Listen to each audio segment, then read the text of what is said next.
তোমরা দেখতেই পাচ্ছ যে আজকে ঢাকা ইউনিভার্সিটির কিন্তু রেজাল্ট বলতেছে পরীক্ষা হয়ে গেল। তো আজকে ফিজিক্স কোশ্চেনটা তোমরা দেখতে পারবা যে ফিজিক্স কোশ্চেনটা কিন্তু খুব বেসিকের উপর থেকে আসছে।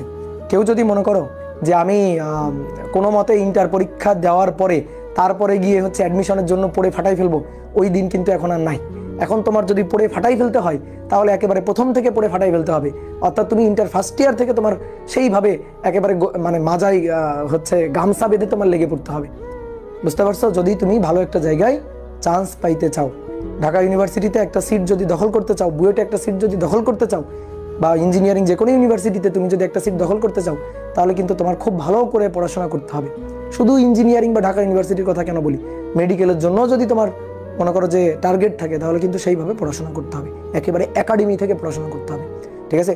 এখন যদি তুমি মানে একটু ঢিলা দাও, ঠিক আছে, তাহলে অন্যজন কিন্তু এই সুযোগটা কাজে লাগায় অন্যজন কিন্তু আগায় যাবে। অ্যাডমিশনের ব্যাপারটা হচ্ছে, অ্যাডমিশনের পড়াশোনার ব্যাপারটা হচ্ছে কে আর একজনকে পিছনে ফেলে সামনে আগায় যেতে পারে। অ্যাডমিশনের পড়ার ব্যাপারটা হচ্ছে ইন্টার পরীক্ষাতে, বোর্ড পরীক্ষাতে তুমি এ প্লাস পাও, তোমার পাশের সলিমুদ্দিন কলিমুদ্দিন সেও এ প্লাস পাক, কোনো কিছু আসে যায় না।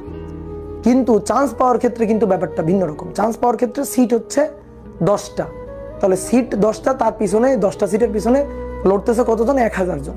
তাহলে 1000 জনের মধ্যে 10 জন চান্স পাচ্ছে, তাহলে বাকি 990 জন কিন্তু পিছনে পড়ে যাচ্ছে। তাহলে ওই 990 জনকে তোমার কিন্তু ধাক্কা দিয়ে ফেলে দিতে হবে।